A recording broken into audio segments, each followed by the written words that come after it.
இன்னைக்கு நம்ம கிச்சன்ல சூப்பரான ஆரோக்கியமான ஒரு ஸ்வீட் ரெசிபி தான் பார்க்க போறோம். ரவையும் தேங்காயும் கோதுமை மாவும் வச்சு ஈஸியான ஒரு பணியார ரெசிபி தான் பார்க்க போறோம். வீட்டுல ஈஸியா எளிதாவே செய்யலாம். வெளியில மொறுமொறுப்பாகவும் உள்ள சாஃப்டாகவும் இருக்கும் இந்த பணியாரம். குழந்தைகளுக்கும் பெரியவங்களுக்கும் ரொம்பவே பிடிச்ச ஒரு ஈவினிங் ஸ்நாக்ஸா இருக்கும். அதுவும் மிக குறைஞ்ச பொருட்கள்லயே எப்படி சுலபமா செய்யக்கூடிய ஈஸியான ட்ரிக்ஸ் அண்ட் டிப்ஸோட தான் வந்திருக்கிறேன். அப்படின்னா வாங்க இந்த சுவையான பணியாரம் எப்படி செய்யறேன்னு சொல்லி பார்ப்போம். வாங்க வீடியோக்குள்ள போகலாம். Hi everyone, welcome to Rechu Kitchen. Today we're cooking something yummy. Let's go. ஃபர்ஸ்ட்டுக்கு நான் அரை கப் ரவை எடுத்துருக்கிறேன். இந்த அளக்கிற கப்பாலேயே உங்களுக்கு நான் காட்டுறேன். இப்போ வச்சிருக்கிற கப்பில் அரை கப் ரவை எடுத்துருக்கிறேன். அதே மாதிரி அதே கப்பால் அரை கப் துருவின தேங்காய் எடுத்துருக்கிறேன். அதை விட கொஞ்சம் சின்ன கப்பில் இந்த ஒரு கப் சீனி, அதே மாதிரி ஒரு 5 ஏலக்காய், கோதுமை மாவு உங்களுக்கு நான் காட்டுறேன். பார்த்தீங்கன்னு சொன்னால் இந்த கப்பில் நான் அரை கப் ரவை எடுத்துருக்கிறேன். அந்த அரை கப் ரவைக்கு இதே கப்பில் ஒரு கப் கோதுமை மாவு சேர்த்துக்கொள்ளுங்க. பாருங்க, நான் தலை தட்டி ஒரு கப் கோதுமை மாவு எடுக்கிறேன், அதையும் சேர்த்துக்கொள்கிறேன். இந்த சின்ன கப்பில் ஒரு கப் சீனியும் ஒரு 5 ஏலக்காயும் எடுத்துருக்கிறேன். பெரிய மிக்ஸி ஜாரில் ஏலக்காயோட சேர்த்து சீனியை நல்லா மாவா அரைச்சு எடுத்துக்கொள்ளுங்க.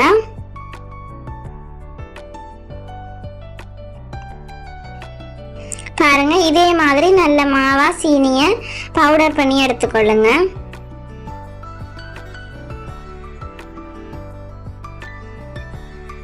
அரைச்ச சீனியையும் நான் இந்த கோதுமை மா ரவையோட சேர்த்துக்கொள்றேன்.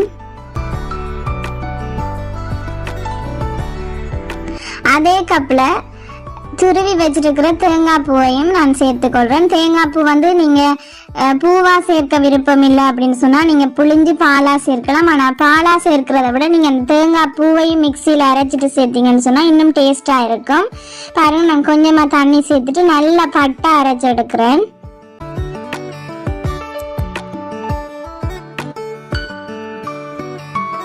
இந்த மா சீனி ரவையெல்லாம் நல்லா மிக்ஸ் பண்ணி விடுங்க.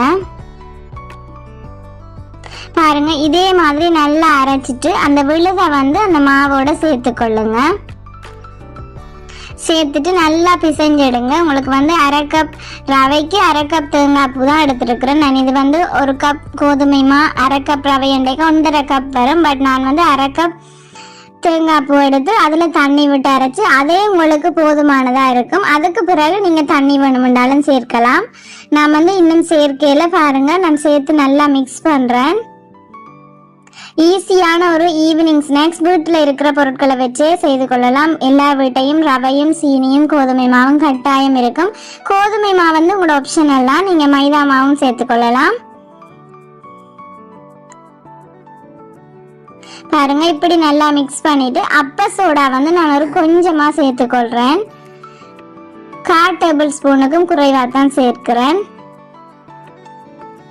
அதே மாதிரி இந்த வீடியோ பார்க்குற எல்லோருக்குமே தெரியும், நான் எந்த ஒரு ஸ்வீட் ஐட்டம் செய்தாலும் உப்பு சேர்க்கிறது வளமா. தூள் உப்பு கொஞ்சமா சேர்த்துக்கொள்றேன்.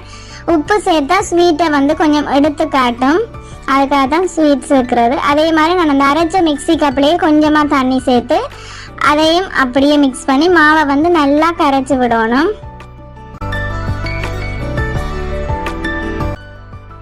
இது நீங்க புளிக்க வச்சு செய்யணுமென்ற அவசியம் இல்லை. ஈஸியா வீட்டில் யாராவது கெஸ்ட் வந்துட்டாங்க அப்படின்னா எல்லா வீட்டையும் ரவை இருக்கும், வச்சு ஒரு நாள் ட்ரை பண்ணி பாருங்க. கண்டிப்பாகவே ரொம்ப ரொம்ப டேஸ்டாக இருக்கும். பாருங்க, நான் உங்களுக்கு பிடிச்சு காட்டுறேன். இப்படி நீங்க போட்டா அப்படியே விழணும். அந்த பதம் தான் பக்குவம். தோசை மாவு பதத்துக்கு கரைச்சிடாதீங்க. நீங்கள் இந்த இப்படி பெருவிரலால் தள்ளும் போது அப்படியே விழணும், அதுதான் பக்குவம். ஓகே, மா ரெடி ஆயிடுச்சு. நீ வாங்க இப்படி செய்கிறேன்னு சொல்லி பார்ப்போம்.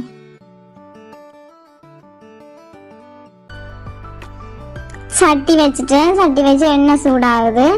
நீங்கள் எண்ணெய் சூடாகும் போது போட்டு பார்த்தீங்கன்னா உங்களுக்கு தெரியும், நல்ல பபிள்ஸாக வரும். அதுதான் உங்களோட பக்குவம். அந்த எண்ணெய் கொதிச்ச பக்குவம். ஆகலும் நல்லா எண்ணெய் கொதிச்சோனையும் போடாதீங்க.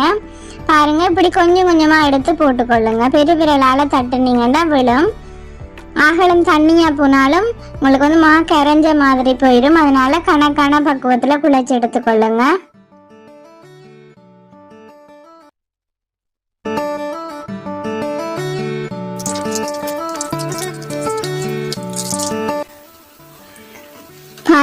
நல்ல ப்ரௌன் கலராக வந்தோன்னே அப்படியே பிரட்டி விட்டுருங்க.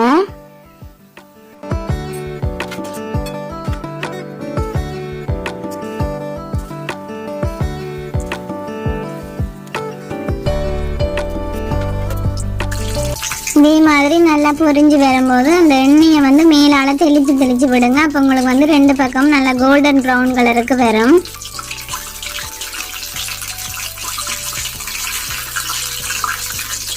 நீங்கள் வந்து பனியாரக்கல் இருந்தால் அதில் கொஞ்சமாக நெய் விட்டுட்டு சேர்த்துக்கொள்ளலாம். பட் நான் பனியாரக்கல்லில் செய்யாமல் இன்றைக்கி எண்ணெயிலேயே எப்படி பொரிக்கிறேன்னு சொல்லி தான் பொரித்து காட்டுறேன். பாருங்க, இதே மாதிரி நல்ல கோல்டன் ப்ரௌன் கலராக வந்தோடனே பொரித்து எடுத்துக்கொள்ளுங்க.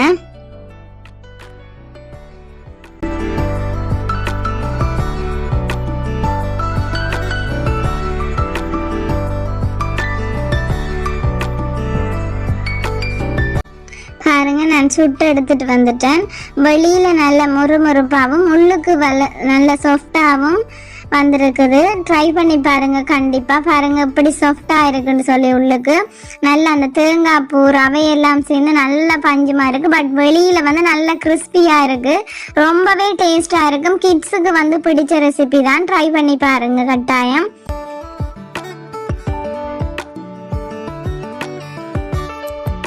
சூப்பரான ஒரு ஈவினிங் ஸ்நாக்ஸ் ரெடி ஆயிட்டு. ரவை தேங்காய் பணியாரம் தான் இன்றைக்கி நாங்கள் செய்திருக்கிறோம். கண்டிப்பாக ட்ரை பண்ணி பாருங்கள். எல்லா வீட்லேயும் ரவை எல்லாமே இருக்கும்.